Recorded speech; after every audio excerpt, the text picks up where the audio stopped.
Hello and welcome to this video about online marketing for your offline business.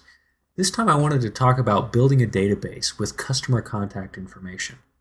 Now, I know that the old customer email list has been around for a long time, and when compared to Facebook or Twitter, it can seem boring and outdated.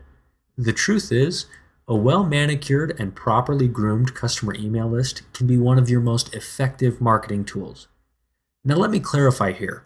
I'm not talking about doing an email drop to 200,000 people whose addresses you bought online. Spamming laws aside, that just isn't effective, especially when you're a brick and mortar store. I'm talking about maintaining a list of your current customers or people who have specifically said they want to hear more about your business or product. That list might only be 5,000 people, but it can be literally hundreds of times more effective at generating sales. One of the easiest ways to grow this list is by an embedded capture form on your website. There are many sites that offer this service. One of the most popular is aweber.com. There you can create the forms you want, easily generate the code to embed into your website, and manage your list. Aweber will also handle your email and text marketing.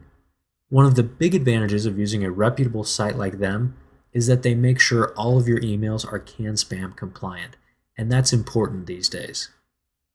So what information should you collect from your customers?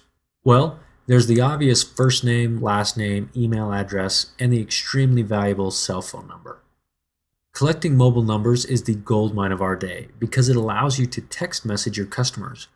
Over 90% of text messages are read within 30 minutes of sending them. That type of communication with your customer base is priceless. Beyond that, you can collect email addresses, home phone numbers, or anything else that you think might be of value to your business. I need to give you a warning here. People are very protective about their information, and rightly so. We live in an identity theft, junk mail, spam filter world. If a potential customer sees a long list of mandatory questions they have to answer, they'll simply leave your site and go somewhere else.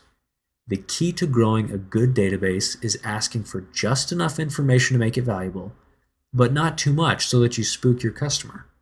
Asking for the first and last name is pretty harmless. And let me interject right here and say it's important that you separate the first name and the last name as two separate fields.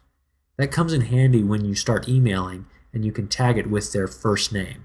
It makes it sound much more personal. So again, asking for the first and last name is pretty harmless. But other than that, make sure that you have communicated to them the reason that you are asking for a specific piece of information. For example, if you want to collect an email address, offer to email them a coupon that they can use on their next visit.